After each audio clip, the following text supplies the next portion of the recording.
السلام عليكم ورحمة الله وبركاته. الحمد لله الذي أرسل رسوله بالهدى ودين الحق ليظهره على الدين كله ولو كره المشركون. أشهد أن لا إله إلا الله وحده لا شريك له وأشهد أن محمدا عبده ورسوله. اللهم صل وسلم وبارك على سيدنا محمد وعلى آله وصحبه أجمعين. رب اشرح لي صدري ويسر لي أمري واحلل عقدة من لساني يفقه قولي. أما بعد. Muslimin, para jamaah Jumaat yang dihormati sekalian, pertamanya marilah kita mengaturkan syukur kehadrat Allah Subhanahu wa taala. Masih Allah beri peluang, tak tahu Jumaat yang keberapa dah Allah taala dalam kehidupan kita. Tuan-tuan muslimin yang dikasihi sekalian, cuma nak sampaikan sedikit, mudah-mudahan manfaat. Allah Subhanahu wa taala pernah menyampaikan, beritahu kepada Nabi kita Muhammad sallallahu alaihi wasallam, nanti ada satu orang insan yang akan lahir dari kalangan tabi'in. Nanti akan lahir satu orang dari kalangan tabi'in. Belum lahir lagi. Lalu Nabi berpesan kepada Umar, berpesan kepada Ali, akan lahir seorang manusia dari kalangan tabi'in, satu orang insan yang sangat makbul doanya. Siapakah? Itu yang kita nak kenal sikit. Boleh jadi kita dapat tumpang. Dan doanya makbul. Yang namanya ialah Uwais Al-Qarni, yang bernama Uwais Al-Qarni. Dia akan lahir di zaman kamu, kata Nabi. Lalu kamu berdua carilah dia, yang mana lelaki ini akan datang dari arah Yaman, dibesarkan di Yaman. Kalau berjumpa dengan lelaki ini, kata Umar, kata Ali, apa yang kami nak minta daripada dia? Sayyidina Umar dan Sayyidina Ali ni adalah di kalangan calon-calon syurga. Lalu mereka bertanya, kamu suruh aku cari orang yang bernama Uwais Al-Qarni, kalau kami jumpa dia, apa yang kami nak minta? Kalau kita, tuan-tuan, kalau kita meniaga, kita minta biar maju perniagaan kita, sebab makbul doa dia. Kalau kita umur pendek, jumpa dengan orang makbul doa, minta panjang umur. Kalau kita ni orang yang kuat melabur, biar untung pelaburan. Jumpa dengan satu orang yang makbul doa, kami ni nak minta apa? Kata Sayyidina Umar dan Sayyidina Ali. Lalu kata Rasulullah, kamu minta tolong dia berdoa untuk kamu berdua, supaya Allah mengampunkan dosa-dosa kamu. Itu saja. Saya nak kaitkan dengan Ramadan ni, tuan-tuan. Bila habis je Ramadan, dengan puasa, dengan tarawihnya, dengan ibadatnya yang hebat lah ya, tiba-tiba Rasulullah mengatakan, faya ajaban, aku sungguh pelik, katanya. Kata Nabi, aku pelik sungguh.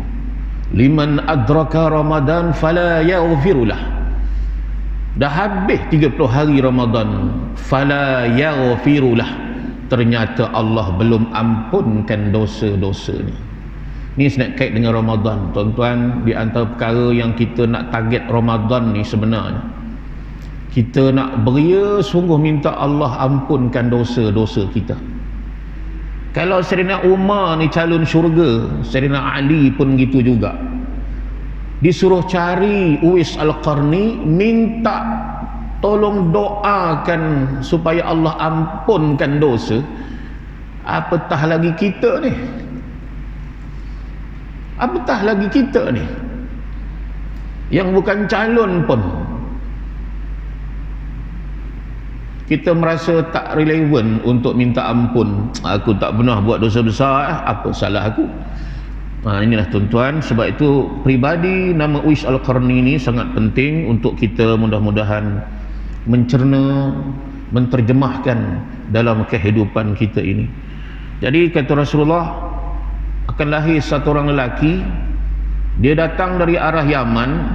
Kalau kamu nak kenal dia, belakang tengkoknya ada satu titik, satu sebesar duit siling warna putih belakang tengkoknya. Cari dia.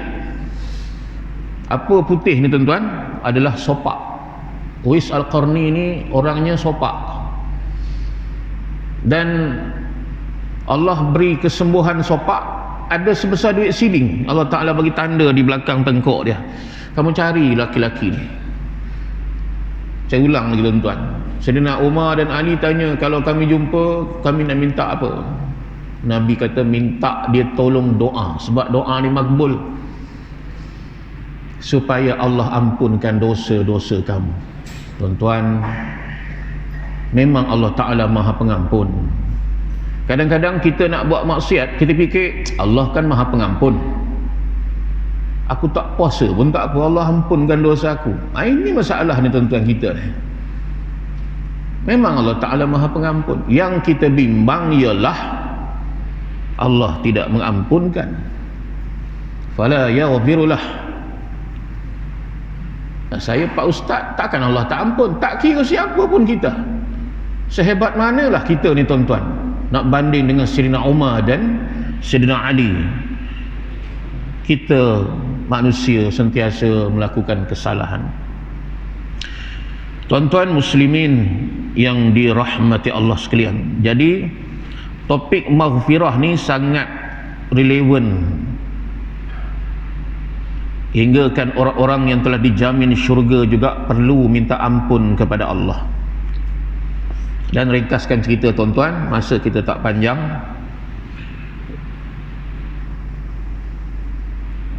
Tengah solat tu solat lah ya. Jadi Uwais Al-Qarni ni ringkas ceritanya muncullah di zaman Umar dan juga Sayyidina Ali. Setiap kafilah yang datang daripada Yaman tanya, daripada mana? Yaman. Kenal dengan Uwais Al-Qarni? Tak kenal. Jadi setiap kafilah yang datang ditanya, sehinggalah ringkas ceritanya satu hari datanglah satu rombongan, satu kafilah yang datang dari Yaman. Lalu mereka bertanya, dari Yaman? Ya. Ada tak rombongan kamu ni namanya Uwais Al-Qarni? Ada. Mana? Tu dia Uwais. Sayyidina Ali pandang Sayyidina Umar, berpandang-pandangan. Itulah Uwais, kata rombongan. Sebab mereka tengok Uwais ni manusia biasa aja, tak ada kelebihan apa. Nampak fakirnya tu, miskinnya nampak ya, bukan orang hebat rupanya. Sayyidina Ali dan Sayyidina Umar berpandang-pandangan. Malah kata ahli rombongan itu, kami gelar dia ni orang gila. Yang kamu nak cari sangat tu Uwais ni, kami gelar dia orang gila. Jadi ringkas cerita tuan-tuan, sebenarnya Uwais Al-Qarni ini berpenyakit sopak sejak daripada kecil.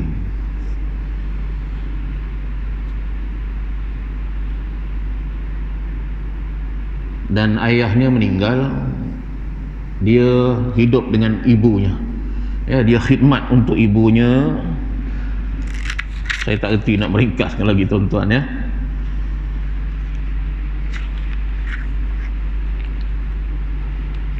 Cuma Uwais ni tuan-tuan ya, hidupnya miskin. Satu hari mak dia kata, Uwais, mak teringin nak pergi haji. Kita pernah tak dengar mak kita nak minta macam tu tuan-tuan? Kalau kita jawab, mak ingat pergi haji itu murah. Ya, jawapan kita lah biasanya. Tapi Uwais dia menganggap tu satu cabaran tuan-tuan. Walaupun dia miskin, dia cuba juga nak sampaikan hajat ibu dia. Macam mana cara dia buat tuan-tuan ya? Zaman tu siapa nak pergi ke Mekah? Daripada Yaman nak pergi ke Mekah tuan-tuan, merentas padang pasir tu, mereka perlukan seekor unta yang kuat dan ada tandu di atas unta tu. Harganya mahal, complete set. Unta dengan tandu mahal. Jadi Uwais tak mampu nak menyediakan tu semua tuan-tuan. Jadi caranya macam mana? Uwais dia beli seekor lembu yang baru lepas putus susu. Anak lembu lah, dia beli satu anak lembu yang baru lepas putus susu, yang beratnya lebih kurang 10, 15 ke 20 kilo lah macam tu. Kemudian disediakan, dia buat satu kandang di puncak bukit. Betul orang kampung dia kata gila betul budak ni, dia kata. Apa dia buat tuan-tuan? Daripada bawah bukit didukung tiap-tiap pagi dan petang. Dia dukung lembu ni. Orang kalau nak dukunglah binatang ternak yang biasa, kucing ke, arnab ke. Dia anak lembu tu dia dukung tiap-tiap pagi dan petang. Dukung, bawa naik ke puncak, letak kandang bagi makan, bawa turun balik dukung. Kemudian dia keliling bukit sambil mendukung lembu, anak lembu. Itulah kerja dia hari-hari. Sehingga orang kampung kata wire shot. Dia tak sebutlah bahasa Inggeris macam tu. Gila punya orang ni, anak lembu dia dukung. Dan tuan-tuan, dalam tempoh 8 bulan, berat anak lembu ni tadi daripada 20 kilo dah jadi 100 kilo. Dan tubuh badan Uwais tuan-tuan ya, tak tahulah ada six pack ke tak tuan-tuan ya, tapi sedai kata orang Pahang tu, 100 kilo tu sedai, didukung naik atas bukit keliling biasa tuan-tuan ya. Dan apa yang dia buat sebenarnya tuan-tuan? Dia dukung mak dia yang nak pergi haji ni dari Yaman, jalan kaki dukung sampai ke Mekah. Nampak sedih je Uwais ni, tapi sebenarnya hebatnya tuan-tuan khidmat dia untuk ibu. Ini cerita panjang tuan-tuan ya. Nak kita ringkaskan, panjang dalam sejarah. Dan hebatnya Uwais ni tuan-tuan, dia tak dikenali di muka bumi, tapi dikenali oleh penduduk langit. Dan dalam peristiwa ringkas tuan-tuan ya, bila dia meninggal dunia lah Uwais ni, zaman Sayyidina Umar bin Khattab memerintah waktu tu, meninggal Uwais Al-Qarni ni, berlaku peristiwa gempa di Yaman, kota Yaman. Kenapa? Apabila jenazah Uwais ni, orang yang mengurusnya bukan sedikit dan tak kenal pun datang daripada mana. Bila orang pergi ke kawasan perkuburan, liang lahat pun dah siap orang gali, tak tahu siapa. Dan yang lebih ajaib lagi tuan-tuan, apabila setelah dimakamkan sebaik-baiknya, esoknya bila orang datang ke makam tu, tak nampak sikit pun kesan ditanam ke dalam bumi. Maksudnya apa? Dia hilang, tak tahu ke mana pergi tuan-tuan. Sehingga Rasulullah menyatakan bahawa Rasulullah pernah menyatakan Uwais adalah salah seorang penduduk langit. Barulah orang reda sikit. Kalau tidak tertanya-tanya juga tuan-tuan ya. Dan kisahnya tuan-tuan, Uwais Al-Qarni ni tadi ke Mekah sambil mendukung mak dia. Belakang ni penuh dengan periuk, belanga, roti semua. Mak dia didukung tuan-tuan ya. Sampai sana tawaf, selesaikan semua kefarduan haji dengan mendukung mak dia yang dah lumpuh, tak mampu nak berjalan. Jadi tuan-tuan muslimin yang dikasih sekalian, ringkasnya ialah, kalaulah Sayyidina Umar dan Sayyidina Ali ni hebat orangnya, jumpa Uwais, minta tolong doakan ampunkan dosa-dosa yang lalu. Apatah lagi kita ni, relevan tak relevannya minta ampun kepada Allah Subhanahu wa taala. Sebab tu tuan-tuan, tak kiralah di awalnya rahmah, pertengahannya maghfirah, yang hujungnya Ramadan ni itqun minan nar, walaupun hadis bukan hadis yang sahih, tetapi perlunya kita minta pengampunan Allah Subhanahu wa taala. Dan ini juga berlaku kepada Aisyah radhiyallahu anha, apabila Rasulullah SAW bertanya, wahai Aisyah, ya Humairah, ya, kalaulah kamu sempat bertemu dengan Lailatul Qadar, antara banyak-banyak doa ni, doa apa yang kamu akan baca malam tu? Kalau kita kelang kabut lah tuan-tuan ya, tiba-tiba rezeki Allah Ta'ala bagi Lailatul Qadar, serabut doa mana nak baca satu tak tahu. Semua doa nak baca, minta panjang umur, murah rezeki. Apa doa yang akan kau baca wahai Humairah? Kata Humairah, aku tak tahu wahai suamiku ya Rasulullah, doa apakah yang akan aku baca kalau bertemu dengan Lailatul Qadar? Maka Rasulullah beritahu, Allahumma innaka afun karim tuhibbul afwa fa'fu anni. Apa inti daripada doa ni tuan-tuan? Minta ampunlah kamu kepada Allah. Kalau Aisyah ni calon syurga pun disuruh minta ampun kepada Allah, sementara lagi kita ni tuan-tuan, yang bukan Aisyah, yang bukan Sayyidina Umar, yang bukan Sayyidina Ali, sehingga kita mendabik dada, aku nak minta maaf, nak minta ampun pasal apa? Aku tak pernah buat dosa besar. Nampak tuan-tuan ya? Nabi sebut hadis Ibn Majah, semua manusia ni khata', buat salah.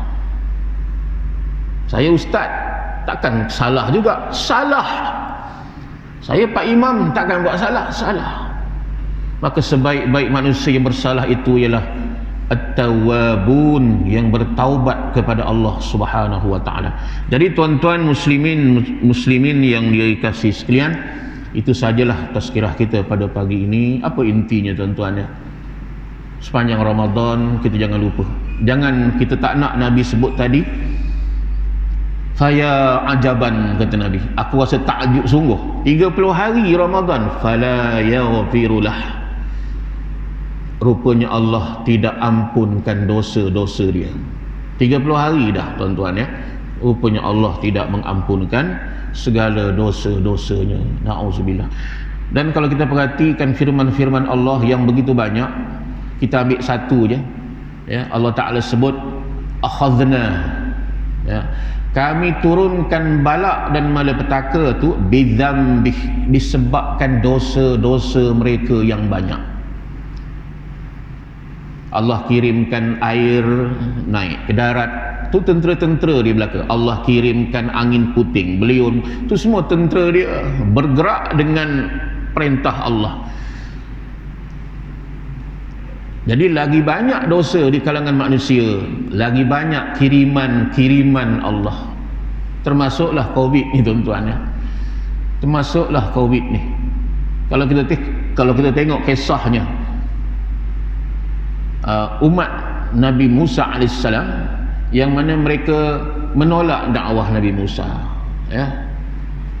Saya tak ingat surah apa tu, sehingga mengatakan, wahai Musa, engkau datangkanlah apa-apa tanda-tanda, ular besar ke, terbelah laut ke, tidaklah kami akan beriman kepada engkau wahai Musa, aku takkan ikut kamu, kau datangkanlah apa pun. Lalu Allah Subhanahu wa taala mengirimkan 10 bentuk balak tuan-tuan ya. Tuan-tuan boleh rujuk dalam kisahnya Nabi Musa AS, kita sebut sebagai 10 plagues, 10 balak Allah. Bila dia kata begitu, Allah turunkan selalu ya, sebab dia menolak kebenaran yang dibawa oleh Nabi Musa AS. Allah Ta'ala turunkan 10 plagues. Yang ada akses internet, pergi tulis kat Google tu tuan-tuan ya, The God of Egypt, cerita dia sebiji macam mana yang 10 plagues Allah Ta'ala turunkan 10 balak. Yang pertamanya Allah turunkan tufan, angin puting beliung yang begitu kuat. Macam boleh ke? Tak boleh. Relax je kita. Allah turunkan kutu yang begitu banyak, jutaan kutu tuan-tuan.